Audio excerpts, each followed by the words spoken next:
Good morning, everybody, and thank you for joining me again today. Today is Saturday, and here it's Saturday and very sunny in central PA after a very windy Friday.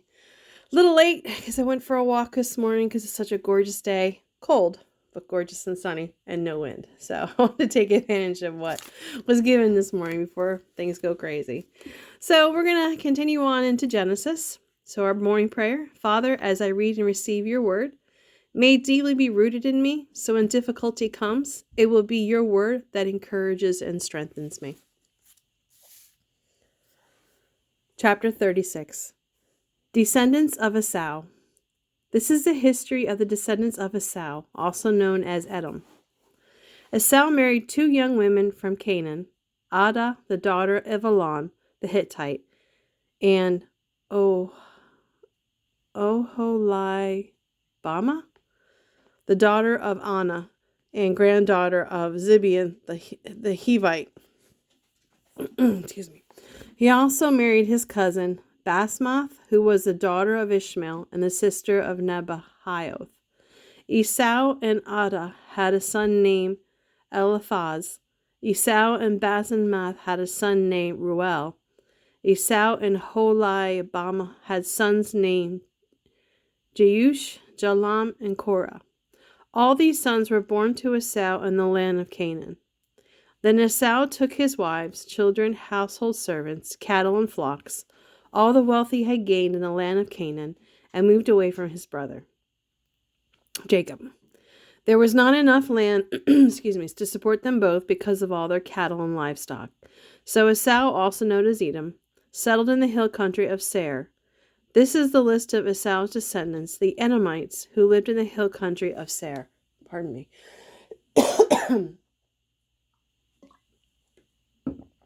Among Esau's sons were Eliphaz, the son of Esau's wife Ada, and Ruel, the son of Esau's wife Basemath.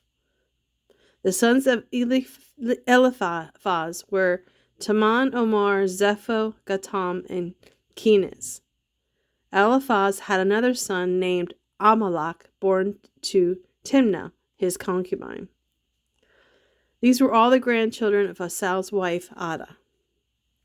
The sons of Reuel were Nahath, Zara, Sama, and Mizah. These were all grandchildren of Esau's wife Basemath. Esau also had sons through Oholibamah, the daughter of Anna and granddaughter of Zibeon. Their names were Jeush, Jalam, and Korah. Esau's children and grandchildren became the leaders of different clans. The sons of Esau's oldest son, Eliphaz, became the leaders of the clans of the Taman, Omar, Zepho, Kenaz, Korah, Gatam, Amalek. These clans in the land of Edom were descendants from Eliphaz, the son of Esau and Ada. Many times, and this is not in the Bible, many times I thought about doing a flow chart. This gets to be overwhelming. The sons of Esau's son, Reuel, became the leaders of the clans of Nahath, Zara, Samath, and Mizah. Excuse me. These clans in the land of Edom were descended from Reuel, the son of Esau and Basemath. The sons of Esau and his wife Oholibamah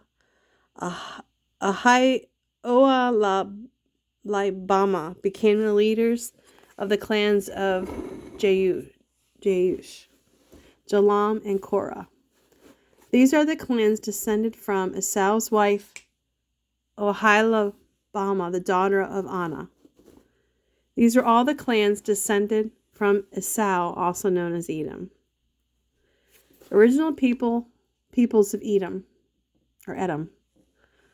There are the names of the tribes that descended from the Seir of Horrite, one of the families native in the land of Seir: Lotan, Shobal, Zibeon, Anna, Dishon, Ezer, and Dishan. These were the Horrite clans, the descendants of Seir, who lived in the land of Edom. The sons of Lotan were Horai, Haman. Lotan's sister was named Timnah.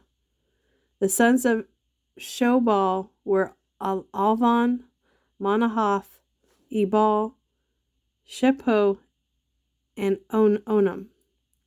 The sons of Zibeon were Aya, Anna.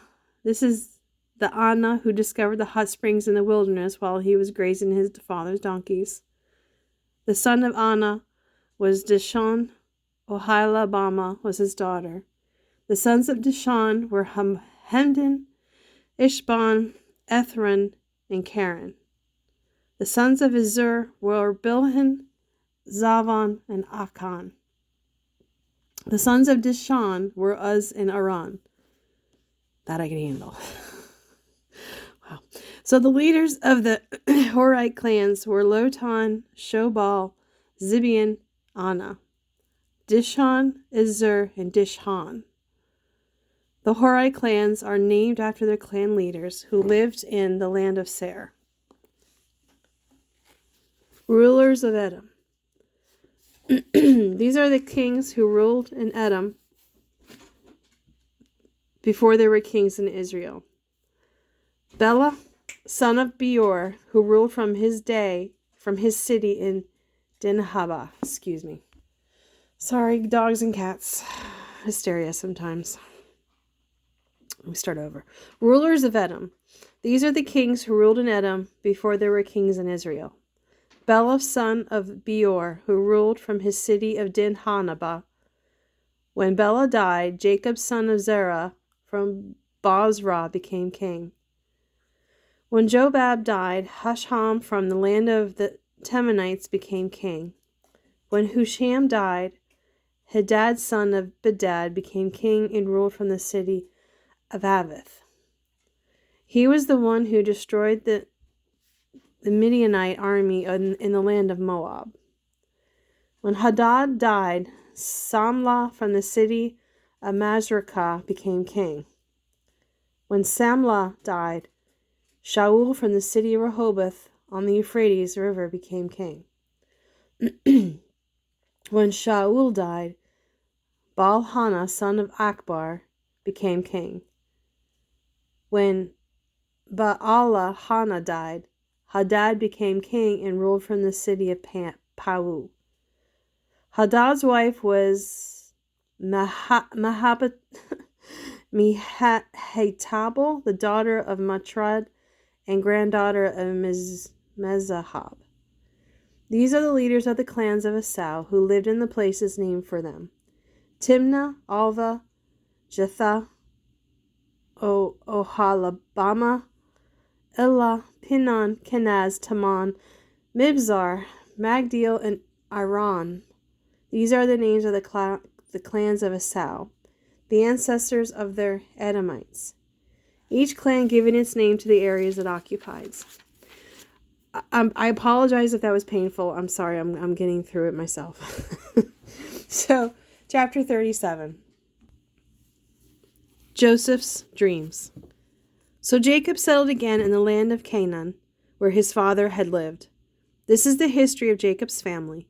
When Joseph was 17 years old, he often tended his father's flocks and his half-brothers, the sons of his father's wives, Bilhah and Zilpah.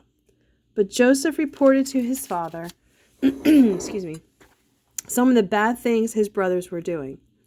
Now Jacob loved Joseph more than any of his other children, because Jacob had been born to him in his old age. So one day he gave Joseph a special gift, a beautiful robe. But his brothers hated Joseph because of their father's partiality. They couldn't say a kind word to him. One night Joseph had a dream and promptly reported the details to his brothers, causing them to hate him even more. "Listen to this dream," he announced. "We were out in the field tying up bundles of grain. My bundles stood up, and then your bundles all gathered around and bowed low before it. 'So you're going to be our king, are you?' his brothers taunted. And they hated him all the more for his dream and what he had said. Then Joseph had another dream and told his brothers about it. 'Listen to this dream,' he said. 'The sun, moon, and 11 stars bowed low before me.' This time he told his father as well as his brothers, and his father rebuked him. 'What do you mean?' his father asked. Will your mother, your brothers, and I actually come and bow before you?" But while his brothers were jealous of Joseph, his father gave it some thought and wondered what it all meant. Soon after this, Joseph's brothers went to the pasture to pasture their father's flocks at Shechem. When they had been gone for some time, Jacob said to Joseph, "Your brothers are over at Shechem with the flocks. I'm going to send you to them." "I'm ready to go," Joseph replied.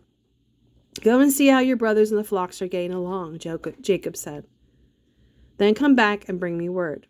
So Jacob sent him on his way, and Joseph traveled to Shechem from his home in the valley of Hebron. When he arrived there, a man noticed him wandering around the countryside. "What are you looking for?" he asked. "For my brothers and their flocks," Joseph replied. "Have you seen them?" "Yes," the man told him, "but they are no longer here. I heard your brothers say they were going to Dothan." So Joseph followed his brothers to Dothan and found them there. Joseph sold into slavery.